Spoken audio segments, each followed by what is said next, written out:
What's up, guys? This is Sean from BlueRidgeSilverhound, and thank you for taking time to check out the top 5 off-metal transitional errors that you could find and change. I've been excited about doing this video, and I hope you guys are anticipating what is bound to be an incredible list. There's a few of the usual suspects in there, of course, but we cannot start the video by talking about one of the most rarest, one of the most famous or infamous off-metal transitional errors in U.S. coinage history. And that's the 1943 Lincoln cent struck on at the time, a bronze planchet. These things were intended to be struck on a steel planchet, okay? And I actually have an image of a 1944 here in a second, but these things are rare. Okay, these coins have sold for many hundreds of thousands of dollars. I'm happy to say that this is not on the top 5 list. Okay, we're going to look at coins that you could realistically find in current pocket change today. Okay, this is going to be huge, exciting, gigantic. There's not too many top lists that I would say cut the mustard in terms of just the sheer excitement, but this one is going to show all the range of different coinage. You're going to see a couple of really unusual types that maybe you just never thought about because of, you know, all of the news on a specific coin. But the 1943 is the consummate example. This is the model for the type of coin that you're looking for. So a transitional error is, so if a coin is intended to be struck as a certain type but instead was struck as the previous example of composition, in this case it's 1943, was intended to be a steel planchet coin, okay, a steel cent in 1942, and before they were all copper. In 1944, they resumed back to the copper planchet, okay, after they had no need to save up any more of that copper alloy to quite the extent that they did in 1942.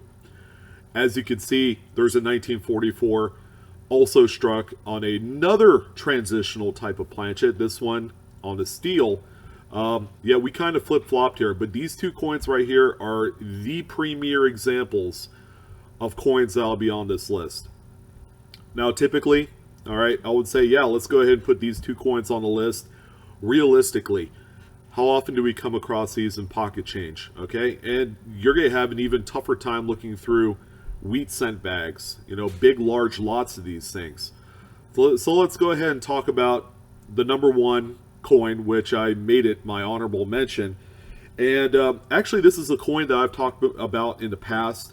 And it is a wartime silver nickel year, okay, pick any one from 1942 to 1945, struck on a previous copper nickel planchet blank, okay? So anything from 1938 at the beginning of the Jefferson nickel age up to 1942, okay, they made these coins in copper nickel. After that point, during the war, they transitioned to a silver manganese alloy mix, okay, and those have been affectionately referred to as wartime silver nickels. All right, so they are silver. They were intended to be produced as such, but there were a few coins that came out struck on the previous older copper nickel planchets, and you could tell because these things will not sound like silver if you dropped them on a table. Plus, they'll have a much lighter color, okay, much like some of those older copper nickel planchet coins preceding these years. So, as far as value, these things are extremely valuable. They're rare, of course, because we're talking about a coin that's over 70 years old, 75 years old. These have sold in the $50,000 to $100,000 range. There's been a 1943P example, and then this 1944, which is the Mike Byers example. It's actually on his website. These are coins that are great examples of a wartime silver transitional error. Okay, so that's the honorable mention coin. Obviously, this is not going to be the number one coin, just based on the fact that it's so old and so rare that more than likely you're not going to come across these that often. So my number 5 coin, okay, I'm glad to say, is a coin that has been found in circulation before, as seen in forum chat pages and coin roll hunting sites. And this is the 1965 90% Washington quarter. As you guys know, 1964 is the last date of a 90% composition for the quarters. So to find one in 65 is highly unusual and quite scarce. So as with this coin and all the other coins on the list, okay, weight is going to make all the difference in the world.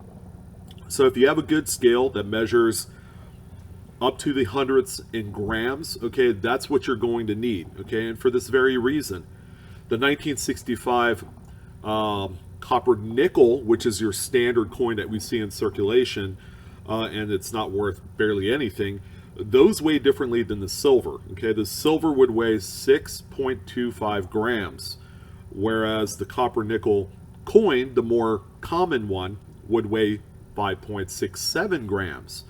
So again, being able to weigh these coins and not just looking at the edge to see if they're a pasty white is going to make all the difference in the world, because back then people did plate these and give it the false appearance of it being a silver coin. So again, if you find a 1965 or up Washington quarter, okay, I've also heard that you can find these in 66, 67, but if you did find one with the 90% planchet, you got a rare one, okay? These coins have sold in the secondary market, even in coins in this condition, where this one is an AU58, so this was a coin roll hunting find at one point. This coin can sell between $5,000 and $10,000 all day long. Okay, it's easy money. It's life-changing money for a lot of people. Coming up at number 4 is similar to the number 5 coin, and that's the 1965 90% Roosevelt dime. Same narrative here, folks. This coin was intended to be just a copper nickel coin. Okay, 1964 was the last date of the 90% Roosevelt dime. Okay, and again, weighing the coin is going to make all the difference when determining if you have a legitimate example. Silver examples will weigh in at 2.5 grams, whereas the copper nickel planchets will weigh 2.27 grams. So that's a pretty nice little spread in the weight there. So you don't want to look at just the edge to see if it's pasty white or drop it on the table. If you drop that on the table, you'll know immediately if it's silver. It's got a very higher distinctive ring tone to it. But this is also a very, very valuable coin. Okay, these have sold between $400 to $7,500, not $4, but $4,000 to $7,500, and these can be found typically in XF and AU condition. All right, so this is my number 4 coin. Coming up at number 3. Okay, this is a tough one. I was a little bit conflicted on whether or not this one needed to rank so high, only because one example was discovered. This is the coin that was reported by coinworld.com, and that's the 1971 40% Kennedy half dollar. So in 1964, the U.S. Mint decided to cancel the 90% composition on all of their coins, okay? But on the Kennedy half dollars, they continued on the tradition of some sort of silver type planchet. In this case, there was a 40% alloy mix from 1965 all the way up to 1970. The 1970, by the way, is a mint set only inclusion. Okay, they didn't construct or compose any of those for circulation. So in 1971, the U.S. Mint decided to go with a copper nickel planchet on all of the future dates from 71 onward. So to find a 1971 with the 40% planchet, the silver planchet, is extremely rare. Okay, it's so rare that they only found one, and this is the example that you see here. So again, weighing it, all right, it's pretty similar on this one. Okay, sometimes weighing this particular coin isn't going to give you all the information you need. But a silver planchet will weigh in at 11.5 grams, whereas the copper nickel variant, which is the more common planchet, is 11.34 grams.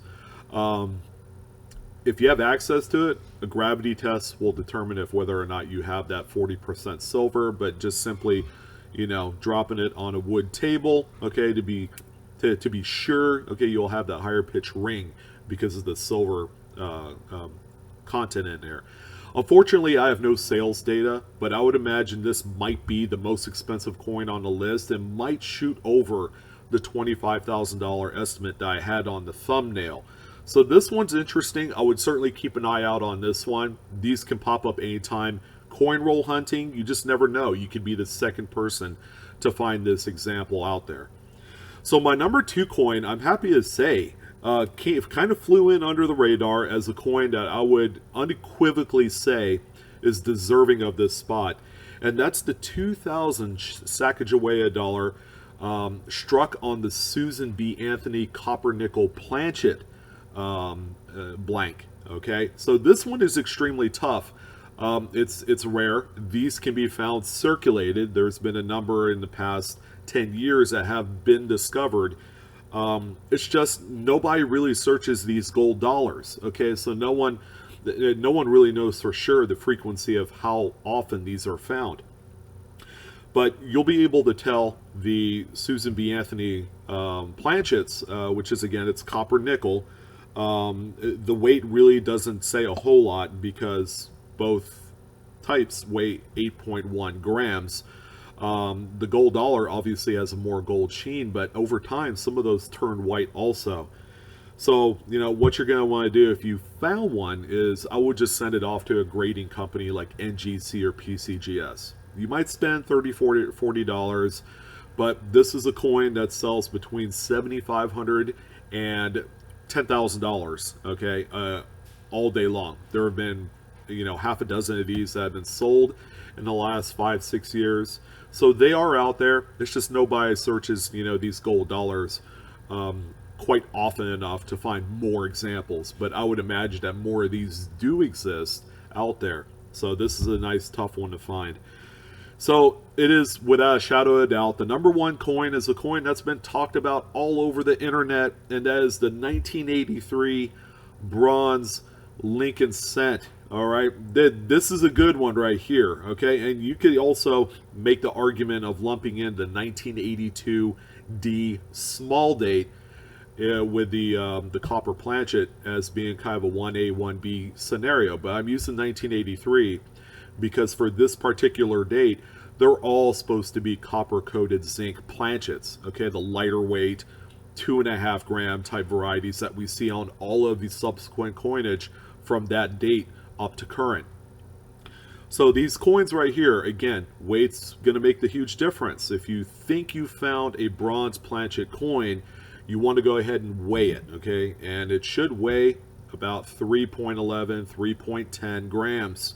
It's a pretty huge weight difference between the copper-coated zinc and the bronze. There should be no mistake that you're going to know exactly what you have just by even picking it up. Okay, it's going to have a considerable weight difference. But this is the number 1 coin on the list, and there are, I'm probably going to hear it. Blue Ridge, why didn't you put the 1943? Well, you know how old that coin is, and how often do you think it comes up in coin roll hunting or pocket change searching or going through your kids' piggy bank? Not often. The 1983 is a much more approachable, much more sensible coin to find in pocket change today. Keep in mind, again, having a nice handy scale, which by the way, they're available for 20, 25, 30 bucks. Okay, is a great tool when you're searching through coins anyways.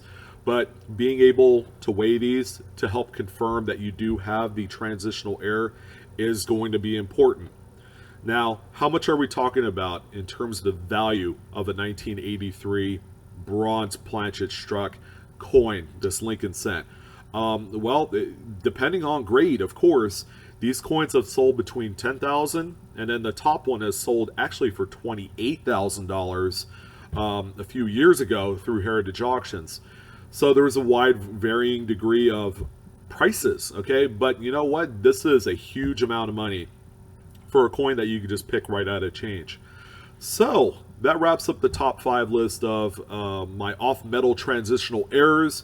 You guys get started. Go ahead and pick up some coins from the bank, go through them, and hopefully you can find one of these rare coins and, yeah, make a few bucks at it. Okay, that's why we do it. Oh, well, it's also fun. I'm not going to lie. But anyways, come check me out on Facebook, Instagram, and Twitter. And as always, the best way you could support my channel is hit that like button. I love you guys. You guys have a wonderful day. Would love to hear your comments on this one. And I'll see you soon. You guys take care.